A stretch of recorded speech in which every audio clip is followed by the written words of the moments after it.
आज जो भाई भाइयों में क्लेश है, द्वंद्व है, अशांति है, क्यों है? हम लोगों ने भाई भाई के रिश्ते को समझा नहीं, क्योंकि रामायण पढ़ी नहीं। देखो आज जितने भी द्वंद्व हैं, क्लेश हैं, विकृति है, किसके पीछे? सिर्फ पैसे के पीछे।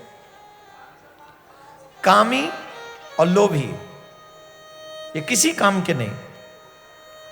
जो कामी होगा वो भी कोई रिश्ता नहीं मानता, और जो लोभी होगा वो भी कोई रिश्ता नहीं मानता। इन दोनों का एक ही रिश्ता है, कामी का काम से, लोभी को दाम से। इसीलिए तुलसीदास बाबा ने बहुत अच्छी चौपाई लिखी, बात लिखी, कामी नार प्यार जिम लोभी प्रिय जिमदार, तिम रघुनाथ निरंतर प्रिय लागो मोइरा। जैसे कामी को स्त्री प्रिय है, लोभी को दाम प्रिय है, हे सरकार आप मुझे उतने ही प्रिय हो जाओ, उतने ही प्रिय। तिमि रघुनाथ निरंतर प्रिय लागौ मोहि राम, प्रिय लगुआ। आज लोगों को काम की चिंता है, आज लोगों को दाम की चिंता है, आज लोगों को राम की चिंता नहीं है, घनश्याम की चिंता नहीं है। जानते हैं एक बात, न दाम संग जाएगा न काम संग जाएगा। अगर संग जाएगा तो सिर्फ राम संग जाएगा, मात्र राम संग जाएगा। एक भीलनी, एक भीलनी जो अपने गुरु के वचनों पर अंधा विश्वास करती है। गुरुदेव ने कह दिया था तू कहीं बाहर ढूंढने मत जाना, तू यहीं बैठकर राम राम करना। जब तू यहीं बैठ के राम राम करेगी, तेरे राम, दुनिया राम को ढूंढने जाती है, तेरे राम तुझे ढूंढते हुए आ जाएंगे।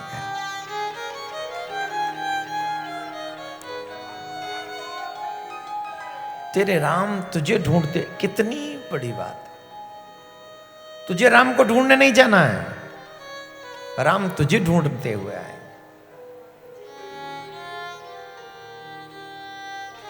भरतलाल, न काम से प्रेम है न दाम से प्रेम है।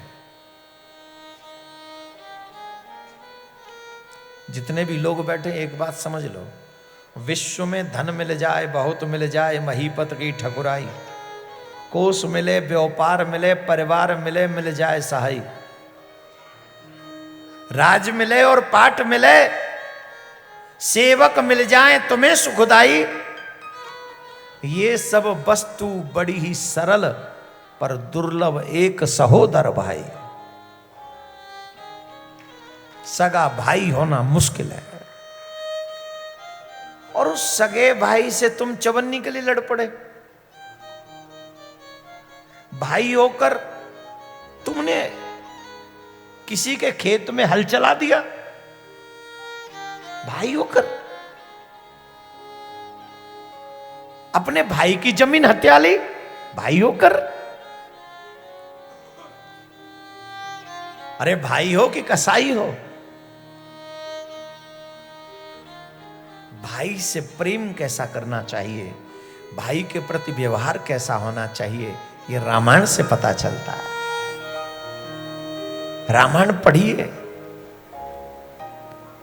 जिस समय भरतलाल को यह पता चला कि मेरे कारण राम को वनवास हुआ है, वनवास की चर्चा नहीं कर रहे हैं हम चर्चा कर रहे हैं भरत के प्रेम की।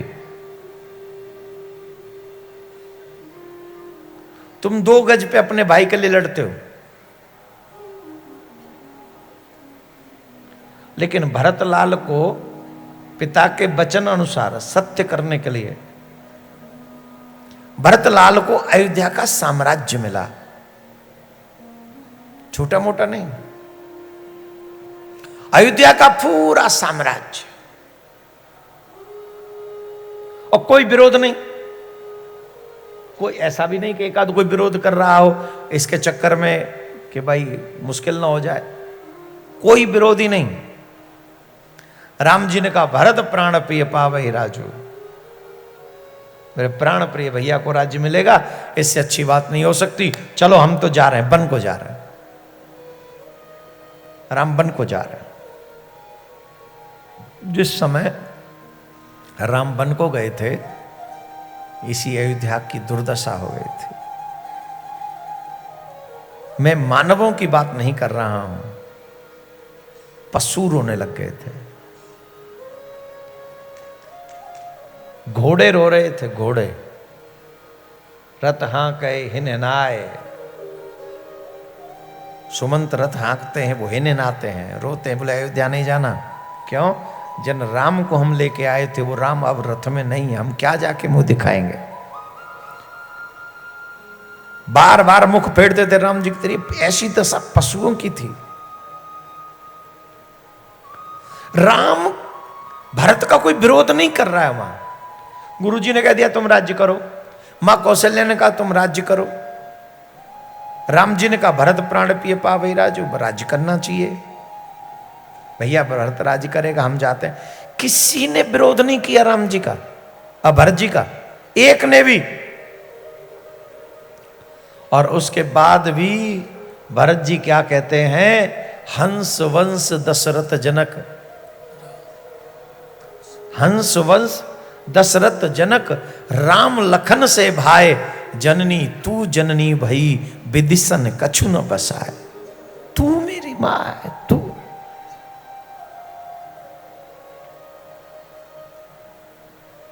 राम विरोधी हृदय से प्रकट कीन विधि मोय, मो समान को पात की बाद कहूं कछु तोय।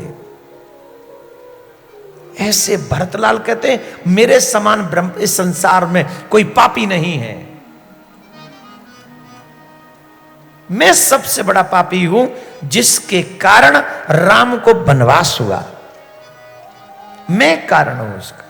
न मैं होता न मेरे राम को मेरे कारण वनवास झेलना पड़ता, उसका पापी मैं हूं।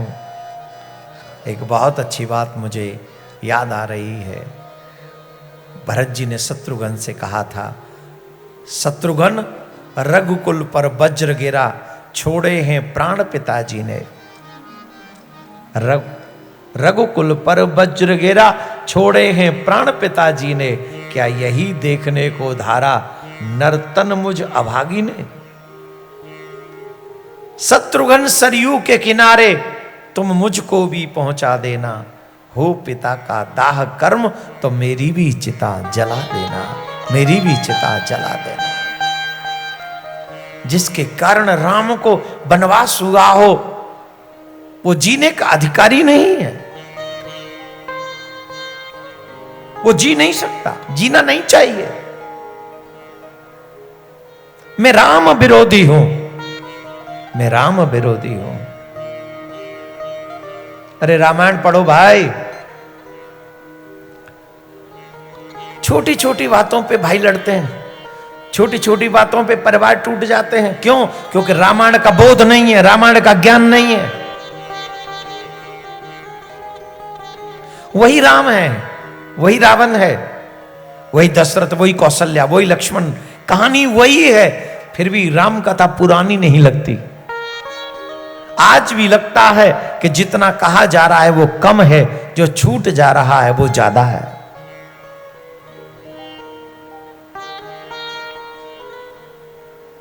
अगर हम भरतलाल के चरित्र को पढ़ें तो सच बताइए, क्या भाई भाई में लड़ाई हो सकती है? बोलिए, युद्ध होगा, विवाद होगा। विवाद कब होगा? जब रामायण पढ़ने की बाद बजाय हम लोग फिल्म देखेंगे, सीरियल देखेंगे, गंदी गंदी स्टोरी देखेंगे, षड्यंत्रों को देखेंगे, तब विवाद होगा, तब घर टूटेंगे, तब तलाक होंगे। अगर वाकई अपने जीवन के प्रति संवेदनशील हो, अगर वाकई तुम्हें अपने जीवन से प्रेम है, अपने परिवार से प्रेम है, तो अपने परिवार में रामायण को रखो। रामायण होगी तभी तुम्हारे जीवन का, परिवार का भला होगा। रामायण तुम्हारे घर को टूटने नहीं देगी, परिवार को टूटने नहीं देगी, वो तुम्हारे परिवारों को टूटने से बचा लेगी। ऐसी रामायण। भरत जी महाराज ने कहां घर टूटने दिया, बोलो। भरत जी को यह लगता था कहीं सब मुझे समझ लें दोषी, कोई बुराई नहीं, पर मेरी कौशल्या मां न समझ ले मुझे दोषी, उसे न लग जाए कि मेरे कारण ये हुआ है। भरत जी महाराज कौशल्या मां के पास में गए और कहते हैं, मां, जो पाप ब्राह्मणों के गांव को जलाने में होता है, जो पाप गौ हत्या करने में लगता है, जो पाप वेदों की निंदा करने में लगता है, जो पाप वेद निंदा सुनने में होता है,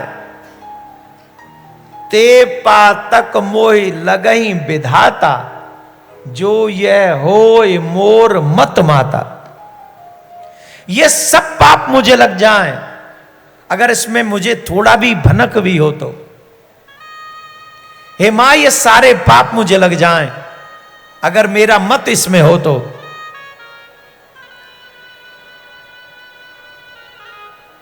कौशल्या मां का हृदय भर आया। कौशल्या मां ने कहा, भरत, इसमें तुम्हारा कोई दोष नहीं है, तुम्हारा कोई दोष नहीं है, इसमें सारा दोष मेरे भाग्य का है। तुमसे ज्यादा जानती हूं मैं तुमको। मेरा भरत ऐसा नहीं है। मैं भरत से ज्यादा भरत को जानती हूं कि मेरा भरत कैसा है। ये किसी का दोष नहीं है। भरत जी ने कहा, वो मां क्यों जिंदा है, वो हमारे कुल में क्यों आई। भरत जी की एक बात, भरत जी कहते हैं, मां, मेरी मां कैकेयी क्यों है, जिसने राम को, भैया को वनवास दिला दिया, मेरी मां तुम क्यों नहीं हो। पर मां, ये भी तो सच है ना, तुम जैसी मां पाने के लिए तपस्या की आवश्यकता होती है, और मेरी वो तपस्या नहीं है। तभी तो आपको राम जैसा पुत्र मिला, भरत जैसा पुत्र कैसे मिलेगा आपको। आप तो स्वयं तपस्विनी हो। कौशल्या मां कहती, ऐसा नहीं कहो पुत्र, इसमें किसी का दोष नहीं है, इसमें समय का दोष है। कैकेयी का इसमें कोई दोष नहीं, समय का दोष है। अच्छा, मां जानती हैं कि सबसे ज्यादा प्रेम तो कैकेयी मां करती हैं राम से। खैर, हम यहां आपको भरत जी के विषय में थोड़ी सी प्रेम की चर्चा कर रहे थे, क्योंकि भाई भाई में बहुत लड़ाई होती है कि नहीं होती। और सबसे ज्यादा जो ज्यादा अपने आप को बुद्धिमान समझता है, वही सोचता है कि मैं बुद्धिमान हूं, मैं छीन लूं, और जो भोले वाले उनको ठगता रहूं। एक बात बताएं, अगर किसी भाई का खाओगे तो कहीं के नहीं बचोगे, कहीं का नहीं। जिन बच्चों के लिए तुम्हें ये सब बेईमानी करते हो ना भाइयों से, तुम्हें तुम्हारे बच्चों को वो चुकाना पड़ेगा। और कैसे कैसे, ये भगवान डिसाइड करेगा। इसलिए कभी भी हम तो कहते, किसी का भी हक क्यों खाना है, किसी का भी हक क्यों खाना है। आज नहीं तो कल तुम्हें वापस देना ही पड़ेगा। और इस बार भी नहीं दे पाए ना, तो अगले जन्म में देना पड़ेगा। एक मुझे, आज लोग मानते नहीं है, पर सरकार का नियम है 3 महीने में, 3 हफ्ते में, 3 दिन में या 3 साल में व्यक्ति को चुकाना पड़ता है। और उससे पहले बिना चुकाए मर गया तो अगले जन्म में चुकाना पड़ता है। एक सेठ जी थे, एक गांव में रहते थे, ध्यान से सुनना। एक सेठ जी थे, एक गांव में रहते थे। वो एक काम करते थे, जो भी उनके द्वार पर उधार मांगने आता था वो उसे उधार देते थे।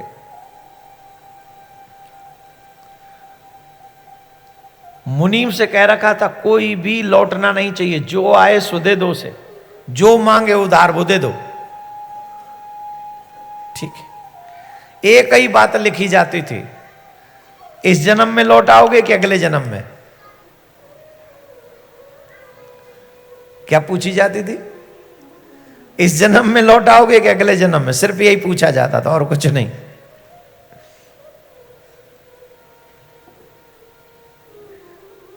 लिखना यही होता था रजिस्टर में, ये इस जन्म में चुकाएगा कि अगले जन्म में चुकाएगा। वो जो कहता था वही लिख देते थे, वो पैसा मिल जाता था।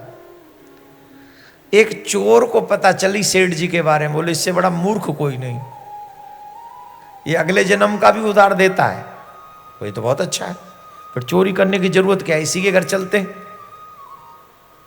कई लोग बुद्धिमान होते, बोले अगले कहाँ, इसी घर चले, काहे को डंडा खाएं। तो वो चोर सेठ जी के घर में गया, बोले मुझे उधार चाहिए। बोले कितना? बोले 20,000 रुपया। बोले ले लो, सिर्फ रजिस्टर में एंट्री करनी है, इस जन्म में चुकाओगे कि अगले जन्म में?